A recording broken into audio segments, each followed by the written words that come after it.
le boki he on lapi.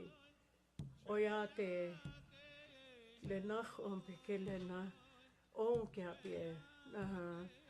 Le makrochum ki trape ke le na on ki chipi.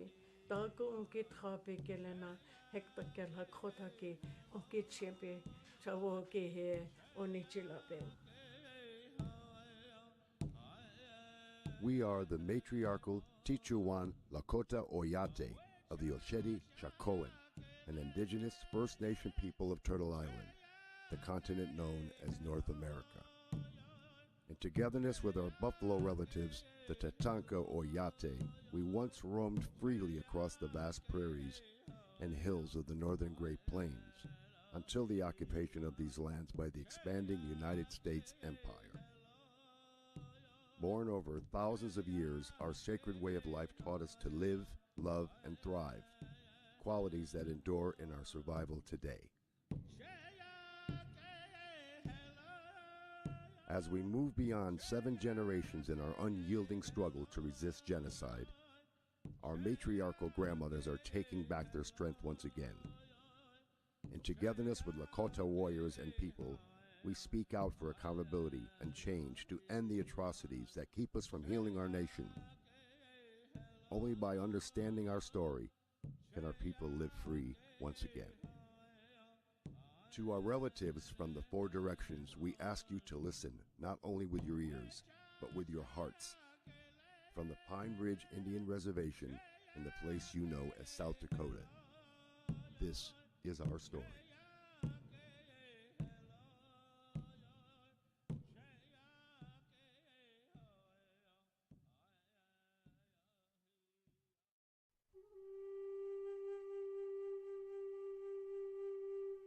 We did not ask you, white men, to come here. We do not want your civilization. We would live as our fathers did, and their fathers before them. In 1492, the indigenous Arawak people of the Caribbean islands encountered Christopher Columbus of Spain. Columbus wrote in his log, "They would make fine servants. With 50 men, we could subjugate them all and make them do whatever we want." Columbus proceeded to unleash a reign of terror unlike anything seen before. When he was finished, 8 million Arawaks, virtually the entire native population of Hispaniola, had been exterminated by torture, murder, forced labor, starvation, disease, and despair. Columbus's atrocities with cross and sword were justified by the Christian doctrine of divine discovery and set religious and legal precedent for the invasion and genocide of America's indigenous peoples for the next 500 years and beyond. By 1650, a precarious relationship between the First Nations of the east coast of North America and New England colonists was collapsing into slaughter and enslavement of native people by settlers who wanted more land and wealth. We find that most of the English colonies sanctioned and encouraged scalping Indians. In 1776, the United States birthed the first 13 states on land taken through the ethnic cleansing of dozens of eastern seaboard tribes. The Declaration of Independence further enshrined the belief of Euro-American settler supremacy by declaring native peoples to be merciless Indian savages. In 1787, the United States adopted its Constitution. Article 6 established treaties as the supreme law of the land. Despite this supreme law, treaties with sovereign native nations became slippery promises, easily broken when convenient. In 1823, in the case of Johnson and Graham Leslie v. McIntosh, the Supreme Court of the United States ruled that the First Nation people's right of occupancy was subordinate to the United States' divine right of discovery. The United States has unequivocally agreed that discovery gave an exclusive right to extinguish the Indian title of occupancy. This landmark ruling provided legal cover for governmental policies that would claim white Euro-Christian supremacy as justification for stealing indigenous lands and for the genocide of native peoples. In 1849, the California Gold Rush triggered the mass western migration of settlers, putting them in direct conflict with existing indigenous nations. In 1851, anxious to protect white settlers on their way to California and to avoid a full-scale war with the Lakota and our allies, the United States requested the Treaty of Fort Laramie with the Sioux and other northern Great Plains nations. 6 Sioux men signed the treaty, which recognized the Lakota Nation's sovereignty over a vast territory amounting to approximately 5% of the continental United States. With the end of the Civil War in 1865, the United States sent its war-hardened soldiers on a crusade to settle the West. Led by the growing dogma of manifest destiny, the U.S. claimed the God-given right to expand its borders from sea to shiny sea. Damn any man who sympathizes with Indians. I have come to kill Indians and believe it is right and honorable to use any means under God's heaven to kill them. In 1868, unable to defeat the warriors of the Sioux, Cheyenne, and Arapaho nations fighting to protect our lands and people, for the first time in its history, the United States appealed for peace and drafted the Second Treaty of Fort Laramie. The treaty established the Great Sioux Reservation, including the Black Hills, and unceded Indian Territory, to be set apart for the absolute and undisturbed use and occupation of the Indians, and that no white person or persons shall be permitted to settle upon or occupy any portion of the Indian Territory. Unable to defeat our free Lakota people with military might, the U.S. government increased the use of deceptive practices to subvert our matriarchal system and to create the appearance of agreement when our lands and rights were stolen. It is my purpose to utterly exterminate the Sioux. They are to be treated as maniacs or wild beasts, and by no means as people with whom treaties or compromise can be made.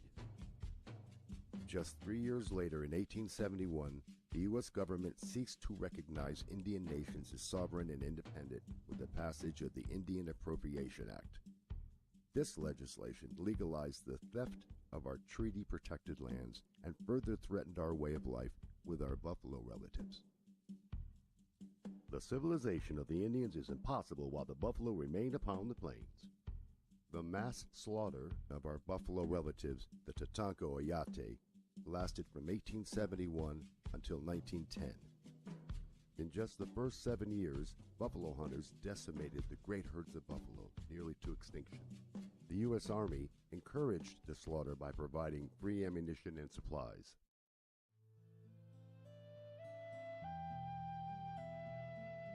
In 1873 alone, buffalo hunters massacred more than 1.5 million buffalo.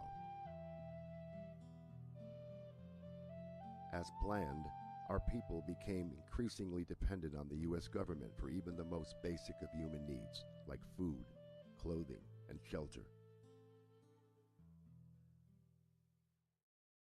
In 1874, after illegally trespassing on Lakota territory, General George Custer publicly announced the discovery of gold in the Pahasapa, the Black Hills. As intended, the announcement unleashed a flood of miners and prospectors into the Great Sioux Reservation in violation of the 1868 treaty. In 1875, the U.S. demanded we sell the entire Black Hills region. We refused. The U.S. declared this an act of war and launched a massive invasion of our lands to annihilate our people. Nothing short of their annihilation will get the Black Hills from them. On the 25th of June, 1876, in the Battle of the Greasy Grass, or Little Bighorn, the Sioux Nation, along with our Cheyenne and Arapaho relatives, won a great victory over General Custer and the elite 7th Cavalry. On that day, we defeated the might of the U.S. Army and took their flag. Seeking revenge for their defeat, the U.S. Army directed Colonel Ranald Mackenzie to unleash total war. U.S. forces went from village to village, killing women, children, and ponies, and destroying teepees, clothing, blankets, and food supplies. The U.S. then launched a sell or starve policy and withheld rations to coerce our people to sell the Black Hills and to relinquish our sovereign rights. These inhuman atrocities forced the surrender of many Lakota people to the U.S. agencies by spring of 1877. Despite being on the brink of starvation, few of our people signed the agreement to cede the Black Hills. When the paper was signed by Red Cloud, Spotted Tail, and others to give up the Black Hills, the majority of the Indians of the Teton Sioux tribe were not there, and they never consented to giving up the Black Hills, and never gave those chiefs permission or authority to sell or give up the Black Hills. Unable to obtain the required 3/4 consent, the U.S. seized the Black Hills with an act of Congress, in violation of the 1868 Treaty of Fort Laramie. Incensed by the illegal seizure, negotiator for the U.S. Henry Benjamin Whipple wrote, "I know of no other instance in history where a great nation has so shamefully violated its oath. Our country must forever bear the disgrace and suffer the retribution of its wrongdoings. Our children's children will tell the sad story in hushed tones, and wonder how their fathers dared so to trample on justice and trifle with God." After breaking treaties, seizing native lands, and destroying our system of life, the U.S. government introduced another element of the genocide of Turtle Island's indigenous people: assimilation.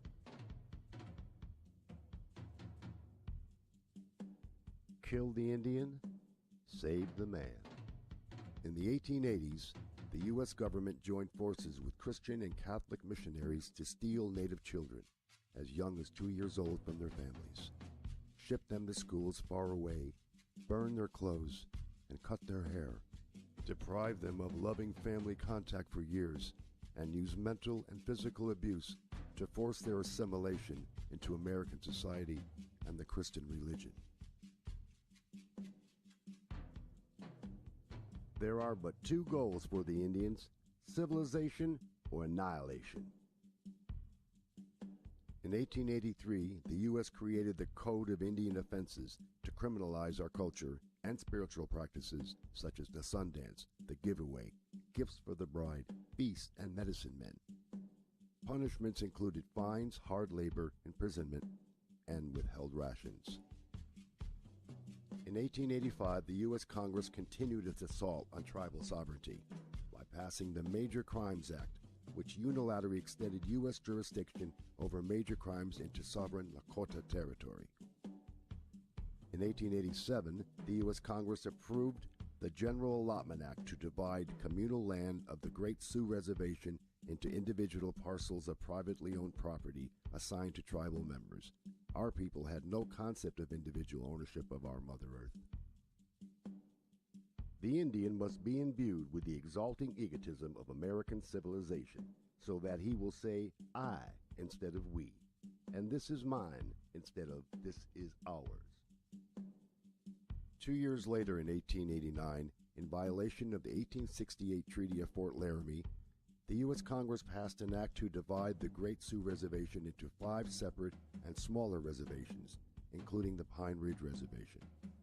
The U.S. government opened the remaining 11 million acres of Sioux Treaty territory for public purchase, including sacred sites and burial grounds our people used for thousands of years. Having wronged them for centuries, we had better, in order to protect our civilization, follow it up by one more wrong and wipe these untamed and untamable creatures from the face of the earth. By 1890, our Lakota people, once powerful and free, were entirely dependent on the U.S. government. The U.S. had forcibly removed our people from our homeland, confined them to reservations, cut their rations by half, stolen our children, and decimated the great herds of our buffalo relatives. On the 29th of December, 500 soldiers of the U.S. Army's 7th Cavalry Regiment surrounded Bigfoot's band of about 350 Lakota people at Wounded Knee Creek, and along with 4 rapid-fire Gatling guns, massacred 312 of our men, women, and children.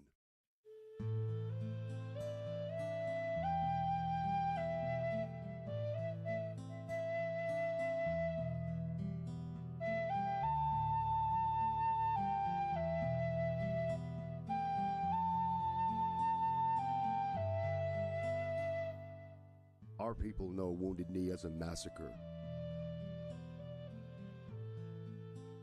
The U.S. government calls it a battle. 23 U.S. troops were awarded the Medal of Honor.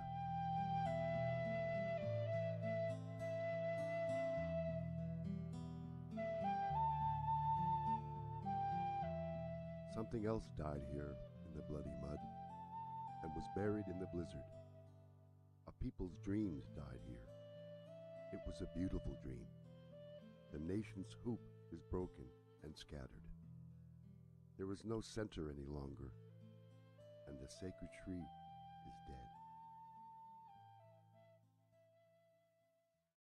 In 1903, the U.S. Supreme Court decision Lone Wolf v. Hitchcock secured U.S. hegemony over indigenous peoples by granting Congress unlimited authority to break Indian treaties unilaterally, to sell treaty-protected land, and to regulate all aspects of Indian affairs without the consent of indigenous nations. In 1934, President Franklin D. Roosevelt and the U.S. Congress passed the Indian Reorganization Act, the IRA. In a misguided attempt to fix the indigenous nations the U.S. deliberately had broken. Despite opposition from traditional elders and in violation of the 1868 treaty, John Collier, Commissioner of Indian Affairs, and Harold Ickes, Secretary of Interior, illegally approved the IRA Oglala Sioux Tribal Council and Constitution for the Pine Ridge Reservation with the support of only 1,348 tribal members out of an estimated 12,000 Oglala Lakota people. Most of our people were ineligible, unable, or unwilling to cast a vote. In the 1960s and 70s, U.S. Indian Health Services, IHS, physicians performed involuntary sterilizations on thousands of Lakota women aged 15 to 44. IHS facilities singled out full-blood Lakota women for sterilization procedures. On the 27th of February, 1973, 300 American Indian Movement activists from more than 75 tribes began occupying Wounded Knee, the site of the massacre 83 years earlier. Traditional elders from Pine Ridge sought to exercise our people's natural right to sovereignty and to take a stand against the corruption of the illegal Oglala Sioux tribe government. Continuing the 150-year war on the Lakota people, federal authorities escalated the occupation of Wounded Knee into armed conflict with a force of U.S. Marshals, FBI agents, National Guard personnel, armored personnel carriers mounted with machine guns, snipers and helicopters, semi and fully automatic assault rifles, grenade launchers, tear gas, jets for aerial photographs, and paramilitary personnel. The occupation ended after 71 days, when a local Lakota man was killed by a federal sniper and both sides agreed to disarm. From 1973 to 1976, in the aftermath of the Wounded Knee takeover, the U.S. government backed Oglala Sioux Tribe President Dick Wilson and his guardians of our Oglala Nation paramilitary vigilante force, nicknamed Goons, inflicted the reign of terror on Pine Ridge. More than 60 grassroots activists, traditional full-blood Lakota people, and our supporters were assassinated. 300 were harassed and beaten. 562 were arrested, of which only 15 were convicted of crimes. During that time, the murder rate on the Pine Ridge Reservation soared to 170 per 100,000, the highest in the world at that time. In 1980, the U.S. Supreme Court ruled that the 1877 seizure of the Black Hills was illegal, but did not return the land to our people, offering money instead. To this day, we refuse to accept the monetary compensation offered for the theft of sacred Bahasapa.